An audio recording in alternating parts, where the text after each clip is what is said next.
कुछ लोग जो चमत्कारों पर विश्वास नहीं करते वो कहते हैं खीर कैसे अग्निदेव लेकर के अग्नि में से प्रकट हो गए होंगे। तो ठीक है भाई, आपकी बात को हम बड़ा कर देते हैं। जिनको चमत्कारों पर विश्वास है वो इस बात पर विश्वास करते हैं कि खीर लेकर अग्निदेव ही प्रकट हुए थे, लेकिन जिनको चमत्कारों पर विश्वास नहीं है उनको इस बात पर तो विश्वास होगा कि खीर में ही औषधि मिला करके रानियों को तीनों को खिलाई गई थी। ये बात सत्य है, क्योंकि बहुत से लोग तो राम को ही नहीं मानते। भैया किस किस चीज़ का प्रमाण दें? कहाँ कहाँ राम नहीं है, हर जगह राम है। किस किस चीज़ में के प्रमाण दें? अयोध्या नगरी है, सरयू का तट है, और तो और जहाँ जहाँ पर राम ने पग धरे वहाँ वहाँ सब कुछ सबूत मिले हुए हैं। तो फिर कैसे विश्वास करते हो कि राम नहीं है? चलिए ये चर्चा किसी अन्य दिन। अब आगे सुनाते हैं राम कथा कि खीर को लेकर के तीनों रानियों में बांटने की बात आई कि तीनों रानियों को ये खीर खिलाई जाए।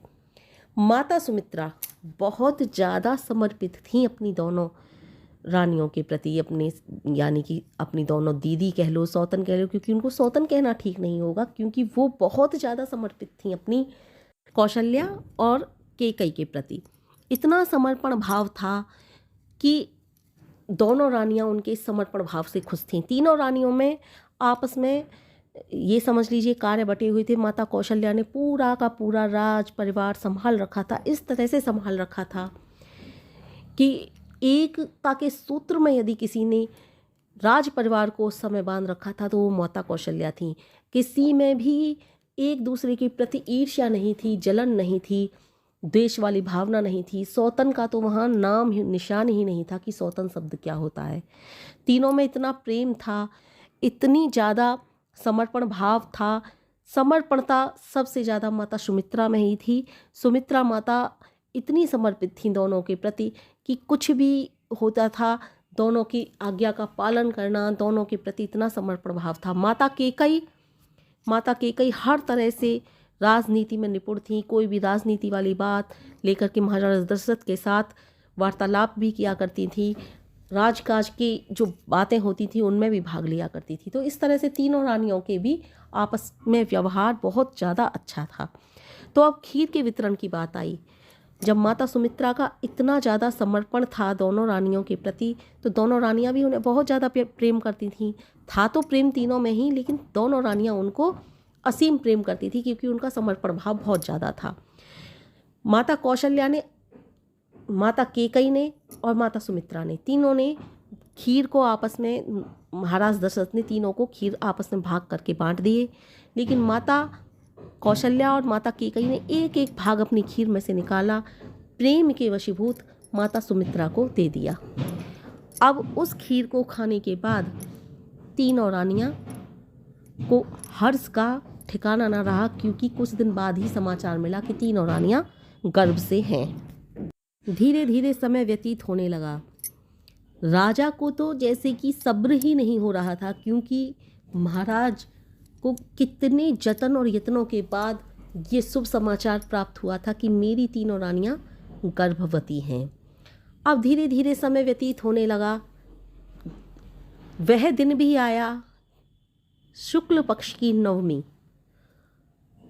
दोपहर यानी कि मध्य, दिन के मध्य में ना ज़्यादा शीतलता थी ना गर्मी थी। इतना शुभ समय था उस समय कि सभी को वो हर्षित कर रहा था। इतना आनंददायी वातावरण हो रहा था उस समय।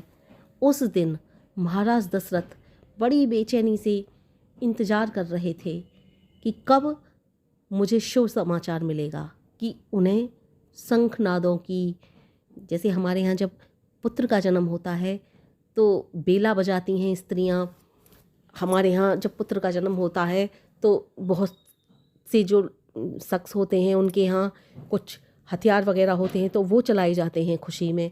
तो इसी तरह से वो राजा महाराजा थे तो शंख ध्वनियों की आवाज़, बहुत तेज़ तेज़ घंटों की, घड़ियालों की आवाज़ आने लगी। तुरंत महाराज समझ गए कि कुछ ना कुछ शुभ सूचना आने वाली है। तभी दासियाँ बौखलाई सी भागी हुई आईं। बौखलाहट थी या खुशी थी, इतनी हर्षित थी वो कि हर्ष की वजह से सीधे सीधे शब्द भी नहीं बोल पा रही थीं और बोली, महाराज महाराज महाराज ने एक चौंक कर पीछे देखा, बोला, महाराज आपको पुत्र रत्न प्राप्त हुआ है। महारानी कौशल्या ने एक पुत्र को जन्म दिया है। महाराज की तो जैसे खुशी का ठिकाना ही नहीं रहा। जिस घड़ी की वो कब से न जाने प्रतीक्षा कर रहे थे, जिस घड़ी के लिए उन्होंने अपनी आंखें बिछा रखी थीं, आज वो दिन आ गया। महाराज इतने खुश थे कि समझ नहीं आ रहा था उनको क्या उपहार स्वरूप दें। जो भी उस समय उनके हाथों पड़ा वो उन्होंने दासियों पर लुटा दिया। तभी कुछ देर बाद ही 2 दासियां फिर आईं। महाराज महाराज, महारानी कैकेयी ने भी एक पुत्र को जन्म दिया है। महाराज कहाँ तो एक नहीं प्राप्त हो रहा था, कहाँ 2-2। महाराज ने तो एकदम अपना जैसे भंडार ही खोल दिए थे। जो भी उनके हाथ पड़ता वही दासियों को लुटा देते। फिर से दासी आई, महाराज महाराज, महारानी सुमित्रा को एक पुत्र पैदा हुआ है। तभी दूसरी आई, नहीं नहीं महाराज, एक नहीं 2 पुत्र पैदा हुए हैं। अब तो महाराज ने एकदम कि भगवान के यहाँ देर है अंधेर नहीं, ये विश्वास महाराज दशरथ को हो चुका था। और महाराज दशरथ ने अपने सारे भंडार खोल दिए। इतना दान किया, इतना पुण्य किया कि उनकी न जाने कब की मुरादें पूरी हुई थीं। चारों तरफ खुशियां ही खुशियां थीं। आखिर पूरे राजमहल में पूरे में राजदीपक जो प्रकट हुए थे, 4 राजकुमार जो प्रकट हुए थे, चारों राजकुमारों के आने की इतनी खुशी थी कि पूरी अयोध्या नगरी खुशी के मारे फूली न समा रही थी। चारों तरफ नाच गाने, इतना हर्ष कि महाराज तो इतने हर्षित थे कि शायद इससे पहले वो कभी इतने हर्षित हुए हों। उनकी तो खुशी का ठिकाना ही नहीं था, क्योंकि उनकी मन की मुरादें जो पूरी हुई थीं, जहाँ एक नहीं मिल रहा था वहाँ 4 पुत्रों के पिता बन चुके थे वो। तो खुशी भी क्यों ना हो, क्योंकि जहाँ एक मांगा वहाँ 4 दे दिए। इसीलिए कहते हैं भगवान जब देता है ना तो छप्पर फाड़ के देता है। इसीलिए कहते हैं उसके यहाँ देर हो सकती है, अंधेर नहीं। अब नामकरण का भी दिन आया। नामकरण का जब दिन आया तो गुरु वशिष्ठ ने चारों कुमारों का नाम रखने का निश्चय लिया। नामकरण के दिन सबसे बड़े पुत्र कौशल्या नंदन का नाम रखा गया, जिसमें सारी धरती रमी हुई है, जिसके आधार पर ये पृथ्वी चांद सितारे उसी में रमना चाहते हैं। यहाँ तक कि जो मनुष्य भी उनमें रम जाए तो पावन हो जाए। जो सुख के धाम हैं, करुणा निधान है, जो कण कण में रमे हुए हैं, तो उनका नाम राम ही रखा गया। जिसका जप करने मात्र से ही जन्म मरण से मुक्ति मिल जाती है, वो राम। अब आई कैकेयी के पुत्र की बारी। महारानी कैकेयी का पुत्र जो त्याग की मूर्ति था, इस पृथ्वी पर उसके त्याग को आज तक जाना जाता है। तो उनका नाम, जो संसार में सब कुछ त्यागने वाला और श्री राम में ही रमने वाला हो, उसका नाम भरत था। भरत रखा गया। त्याग की मूर्ति माता सुमित्रा के पुत्रों का नाम की बारी आई। माताएं बड़ी आस लगाकर देख रही थीं। त्याग की मूर्ति सुमित्रा के पुत्रों का नाम, जो समस्त लक्षणों से युक्त थे, उनका नाम लक्ष्मण रखा गया। और छोटे कुमार की बारी आई, जो शत्रुओं को भी अपने नाम से दहला दें, जिन्हें देखकर शत्रु भी दहल जाएं, सो उनका नाम शत्रुघ्न ही होना था। इस तरह से चारों कुमारों का नाम रखा गया। अब नामकरण तो हो गया, लेकिन महाराज दशरथ चिंतित थे कि मेरे चारों पुत्रों की कुंडली के विषय में तो आपने बताया ही नहीं। क्या होगा इनके भाग्य में, क्या लिखा है, कैसे होंगे। इस पर गुरु वशिष्ठ जी बोले, महाराज दशरथ क्या चिंता कर रहे हो। चारों पुत्र यानी कि चारों वेद अवतरित हुए हैं जैसे आपके यहाँ। आप चिंता ना करो। इतना मंगल करने वाले हैं ये चारों पुत्र कि युगों युगों तक इन चारों का बखान होगा। युगों युगों तक इन चारों को ये युग याद रखेगा। इस तरह से गुरु वशिष्ठ ने चारों पुत्रों का गुणगान करना शुरू किया।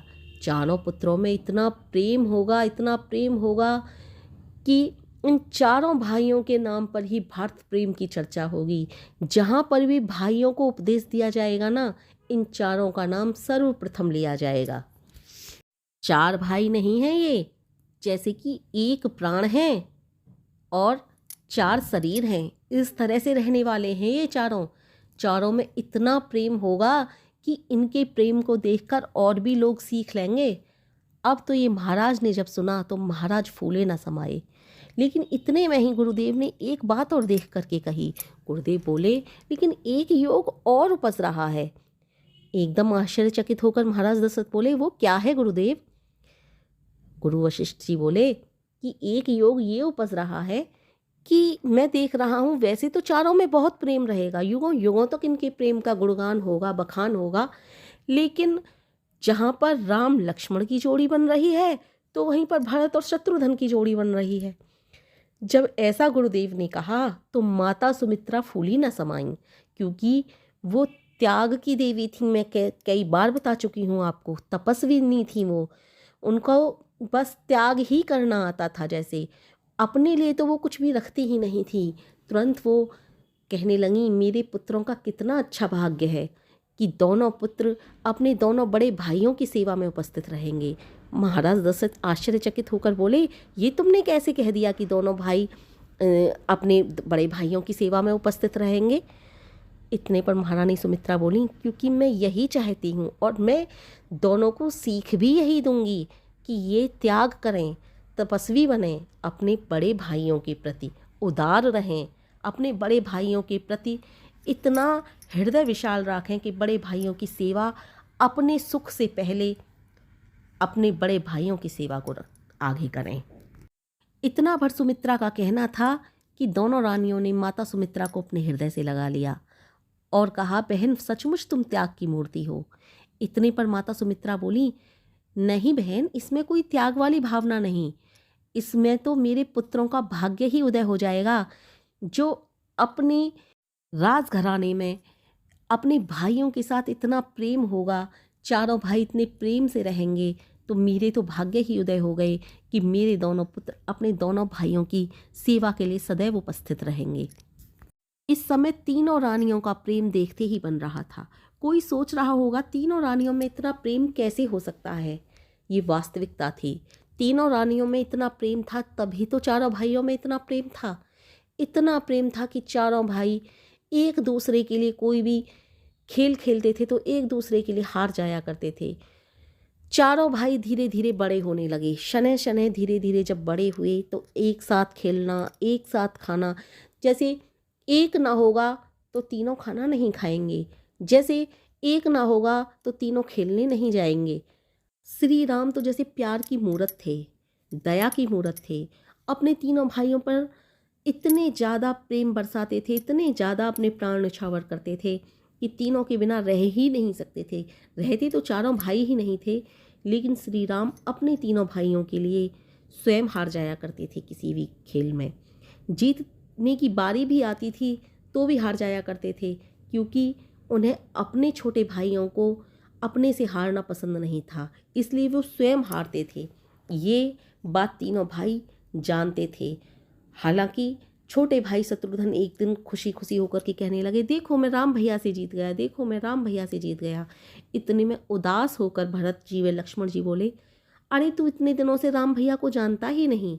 राम भैया हमको जिताने के लिए सदैव हार जाया करते हैं। इतने पर शत्रुघ्न बोले, हाँ हाँ भैया, मैं ये जानता हूँ कि राम भैया हमें जिताने के लिए हार जाते हैं, तो मैं भी तो उनको खुशी देने के लिए कर रहा हूँ। वो भी इस बात को सुन कर के खुशी होंगे कि मैं हार गया हूँ अपने छोटे भाइयों से, तो ये देखकर मेरे छोटे भाई भी मुझे देख कर के हर्षित हो रहे हैं कि मैं हार गया अपने छोटे भाइयों से। उनको जब वो हमारे सामने हारते हैं तो हम उनको कैसे पता होने देते कि वो जानबूझकर हारे हैं? वो भी तो यही चाहते हैं ना कि हमको पता ना लगे वो जानबूझकर हारे हैं। इसलिए मैं भी उन्हें खुशी देने के लिए ही बस इसलिए चिल्ला रहा हूँ कि राम भैया मुझसे हार गए, राम भैया मुझसे हार गए।